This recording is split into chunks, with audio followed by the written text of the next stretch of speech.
अरे भाइयों, क्या आपको पता है हम लोग यहाँ पर क्यों इकट्ठा हुए हैं? ना, नहीं पता किसी को? नहीं। तो चलिए मैं बताता हूँ। कहानी है अंगूठे की बांस की। गांव का नाम है अंगूठे का बांस। कहानी है इसकी कुछ खास। क्या खास है? कहानी है एक अंगूठे लाल की।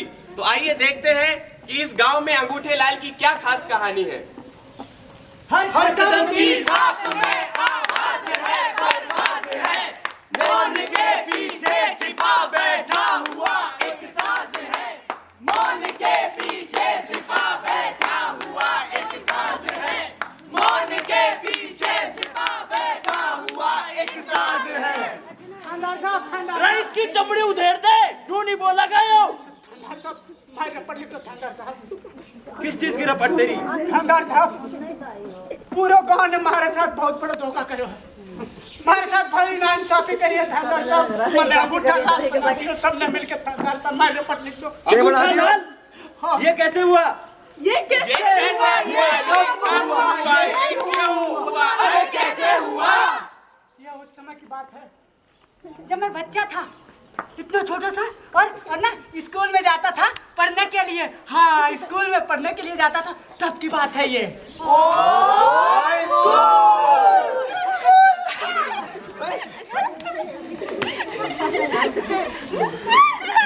मास्टर जी मन्ने मारे ये।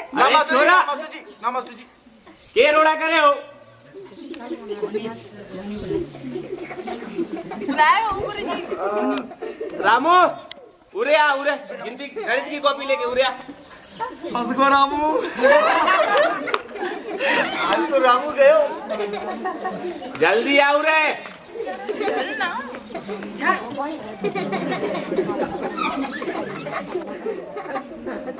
चल गिनती सुना, गिनती।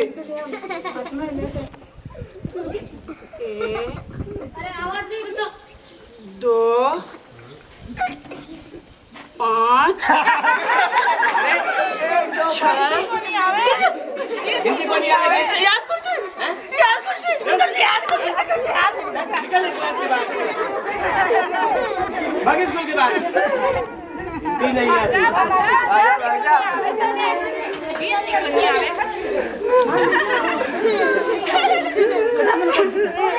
हर जगह फिरते हैं रामू, हर जगह जाते फिरते रहते।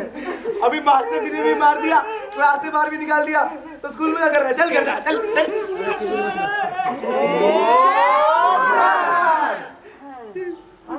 मम्मी खाना डाल दे मैंने। रोटी डाल दे। दे रही हूँ ना। घर का सारा काम भी मैं करूँ, खेत में भी मैं जाऊँ। दे रही हूँ ना बेटा रोटी। शांति से बैठ 2-3 दिन। ये छोरा, अठे आ तू। अठे आ। कहाँ गया था? स्कूल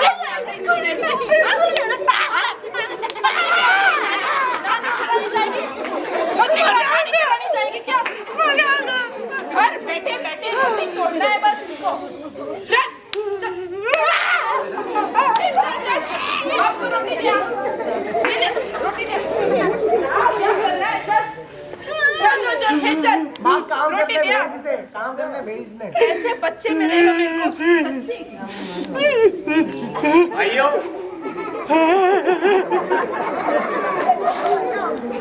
इस तरीके से जब रामू को स्कूल से भी और घर से भी इस तरीके की समस्याओं का सामना करना पड़ता है, तो अब उसके हाथ में किताब की जगह थी बकरी,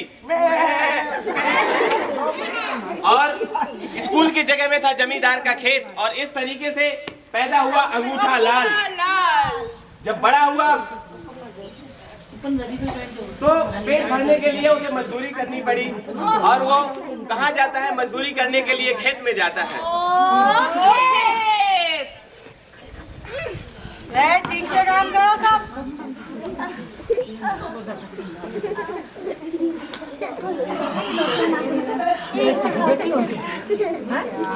चलो पैसा ले ले। पैसा खड़ी हो जाए। अरे बैठ जाओ। कितने दिन काम किया रामू तन्ने?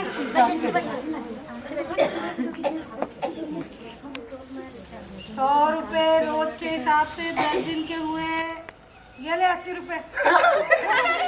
और 80 के 80 रुपए। रजिस्टर में क्या लिखे? क्या है? पढ़ना लिखना तो आता नहीं है, बाबू बनता है। चल अंगूठा लगा।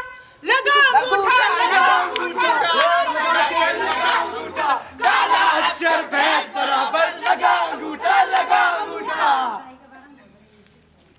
और इस तरीके से जब रामू धीरे धीरे अब उसकी शादी हुई, बीवी से बनती नहीं थी। पता चला कि 7 की जगह 6 ही फेरे हुए थे। अब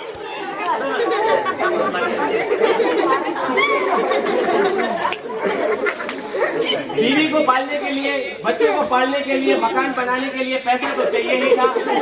तो रामू ने सोचा क्यों ना बैंक से उधार ले लूं, लोन ले लूं। और वो इस तरीके से बैंक से उधार लेने के लिए बैंक में जाता है। आइए देखते हैं बैंक में क्या होता है।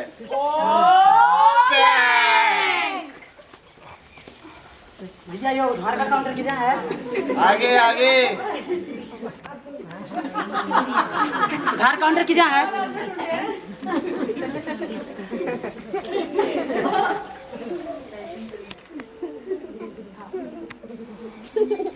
तो उधार का काउंटर किधर है? उधार काउंटर किधर है?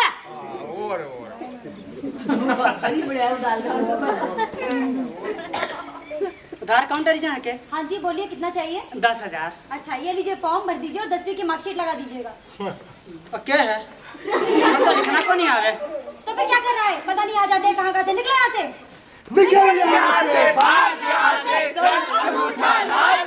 काला अक्षर भैंस बराबर तभी हुआ ये हाल।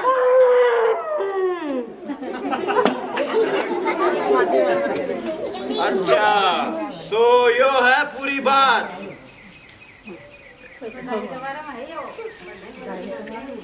हाँ मालिक,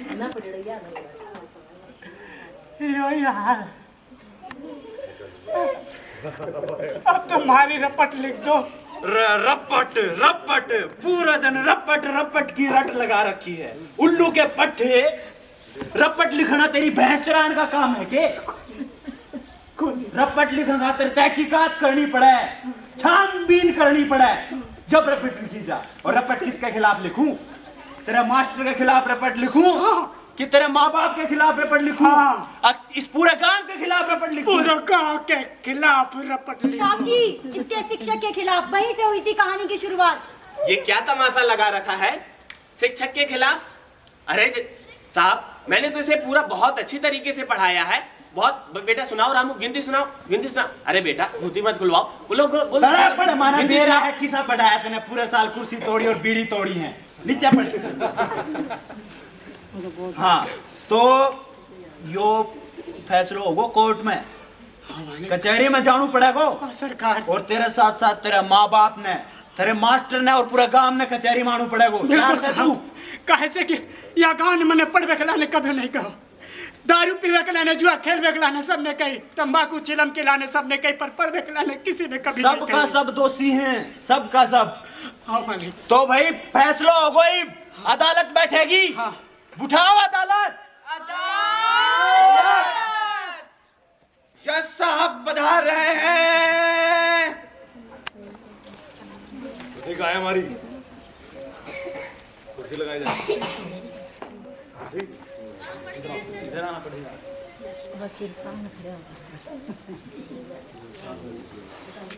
जी मुंशी जी, बताइए क्या क्या मुकदमा है आज का? जज साहब, आज का मुकदमा जरा पेचीदा है। क्या है ऐसा आज के मुकदमे में?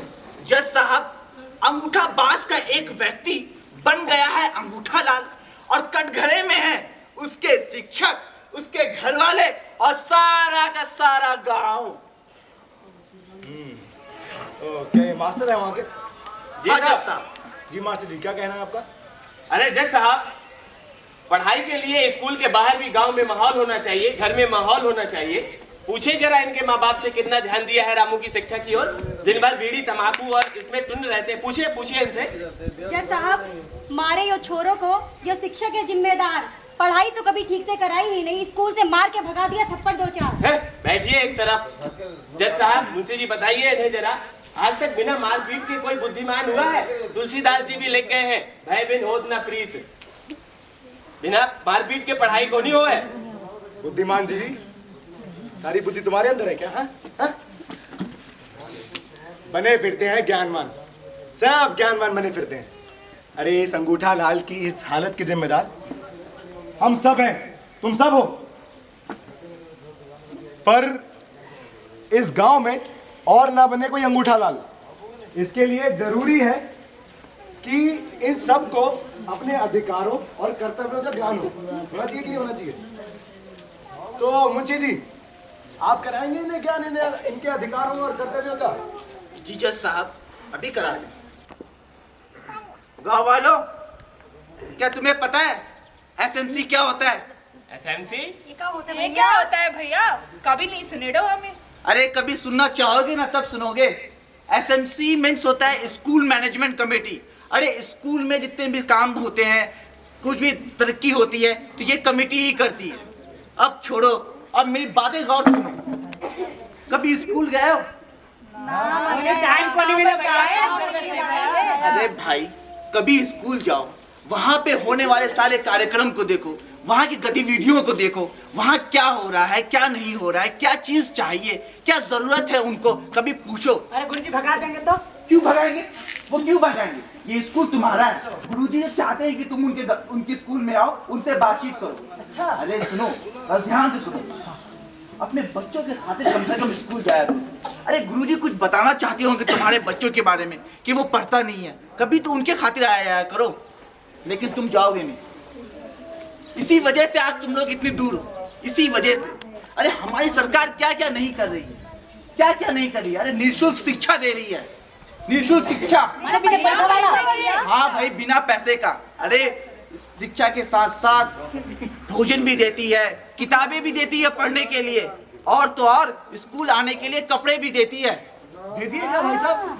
कपड़ा भी देती है क्या? हाँ?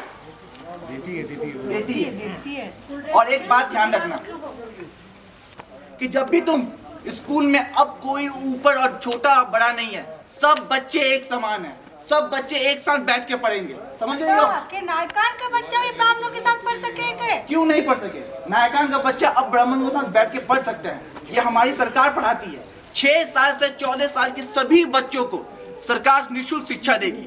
बात समझ में आई है? बिल्कुल। अच्छा, हमने देखी है कि एक स्कूल में बच्चों को कपड़े भी मिलते हैं। हाँ, पर कपड़े भी मिलते हैं, लेकिन इसके साथ साथ कुछ शिक्षक का भी कर्तव्य है। गुरुजी जरा ध्यान से सोचिए, आप गांव में जाकर के जितने भी 6 से लेकर 14 साल के बच्चे हैं, अरे उनका नामांकन करवाइए। अरे कोई नहीं आता, कि बहुत गांव में घूमा हूँ, कोई नहीं आता। गुरुजी, एक बार जाने से कोई नहीं आएगा, आप बार बार जाइए। वो क्यों नहीं भेजेंगे? आज हम लोगों ने बार बार उनके घर जाकर गया, आज हमारे साथ सब कोई है, क्यों नहीं आएंगे? आप प्रयास तो कीजिए। और हाँ, जब आप स्कूल में भयमुक्त वातावरण रखेंगे, अरे बच्चों को अलग अलग तरीके से पढ़ाएंगे, तो बच्चे भी स्कूल में आएंगे। ये बात तो सही है। माने जैसे हमको मुर्गा बनाया जाता था, इनको नहीं बनाया जाएगा? नहीं, अब मुर्गा नहीं बनाया जाएगा। ये बात तो सही है। अगर बच्चा अगर खुश रहेगा तो वो अपने आप स्कूल जाएगा ना जी। लेकिन इसके साथ साथ माता पिताओं का भी एक कोई कर्तव्य है। आप अपने छोटे छोटे कामों के लिए बच्चों को स्कूल नहीं भेजते हैं, खेत पे भेज देते हैं। ऐसा मत कीजिए। अरे उनको शिक्षा के लिए प्रेरित कीजिए, उन्हें स्कूल भेजिए। गुरुजी दिन भर स्कूल में बैठे रहते हैं, बच्चे ही नहीं आते। सिर्फ एक कदम आपको बढ़ाना है, फिर देखिए आपके बच्चे कितने आगे जाते हैं। अरे रामलाल का बच्चा को देखा नहीं, कलेक्टर बन गया है, कलेक्टर। तो कलेक्टर बन गया है। वो कल आए तो गाड़ी से अपने बैठ के। हाँ, ऐसे नहीं बना है कलेक्टर। उसकी माँ को याद रखना, उसके पिता को याद करो। वो कभी अपने बच्चे को नहीं भेजा, रामलाल कभी अपने बच्चे को खेत में नहीं भेजा। अगर वो भेजता तो फिर एक अंगूठा लाल पैदा होता। अगर इस अंगूठे लाल को अपने गांव से, अपने देश से हटाना है, तो हम हर माता को, हर पिता को एक संकल्प उठाना पड़ेगा कि अपने छोटे छोटे कामों के लिए बच्चों को स्कूल से दूर ना रखें। मैं संकल्प कर रहा हूँ, मैं कल से ही सगला टावर जितना मेरा 5 बच्चा है ना, सबको स्कूल भेजूंगा और महीने में एक बार स्कूल आया करूंगा, मास्टर से बात करूंगा। मैं भी बाया। मैं सबसे विनती कर रहा हूँ हम महीने में कि मेरे जैसे अपने घर के बच्चों को मत बनाना, नहीं तो ये ठेकेदार 10 दिन के जगह पर 10 दिन के काम में 80 रुपए केवल देगा 100 रुपए के हिसाब से। बैंक मैनेजर आपको उस बच्चे को कहीं भी डांट के भगा देगा। कोई नहीं पूछता जो आदमी अनपढ़ होता है, सब लात मार के भगा देते हैं। देख लो ये हाल, ऐसी फटीहाल जिंदगी हो जाती है जो बच्चा पढ़ता लिखता नहीं है। आप सबसे विनती है, अपने टाबरान को स्कूल जरूर भेजो, और गुरुजन से भी विनती है कि उनको मारे नहीं, प्यार से पढ़ाएं, उन्हें पुचकार के पढ़ाएं और एक सुंदर भारत का निर्माण करें।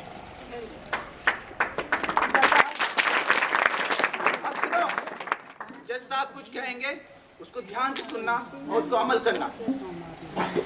तमाम सबूतों को मद्देनजर रखते हुए अदालत इस फैसले पर पहुंची है कि अंगूठे लाल की इस हालत के जिम्मेदार हम सब हैं। इसी के साथ अदालत तुम सबको ये हिदायत देती है कि गांव में जितने भी 6 से 14 साल के बच्चे हैं उन्हें स्कूल में नामांकित किया जाए, और माँ बाप को भी हिदायत देती है कि अपने बच्चों का ख्याल रखें, उन्हें देखें कि वो कितना पढ़ रहे हैं, कितना नहीं पढ़ रहे हैं, और मास्टर से तालमेल बना के चलें। इसके साथ साथ हम ये भी हिदायत देते हैं कि एक दूसरे को दोष नहीं दें, एक दूसरे की दिक्कतें समझने की कोशिश करें, अपने आप को सामने वाले की जगह रख के देखें। अगर ऐसे ही हम एक दूसरे की समस्याएं सुलझा पाएंगे तो शायद मेरे जैसे जज की जरूरत नहीं पड़ेगी। इसी के साथ अदालत बर्खास्त की जाती है और तुरंत इस स्कूल में एक मीटिंग बिठाई जाए एसएमसी की मीटिंग। जी जी, हम सभी आएंगे अभी चलिए। गुरुजनों के साथ ना। अभी हम सब लोग माता पिता के साथ बैठेंगे जज साहब। बैठेंगे क्या गुरुजी? बैठेंगे बैठेंगे एक मीटिंग के लिए बैठेंगे। अच्छा, ये माँ बाप तो तैयार हैं, गुरुजी आप तैयार हैं? थोड़ी देर के लिए हम कुछ काम करेंगे एक दूसरे की समस्याएं समझने के लिए। क्या काम कर सकते हैं? तैयार है भैया, सुंदर भारत बनाना है तो सब तैयार ही रहेगा। बनेगा बनेगा। धन्यवाद साहब, आप सबको भी धन्यवाद। हर कदम की छाप में आवाज है, परवाज़ है, मौन के पीछे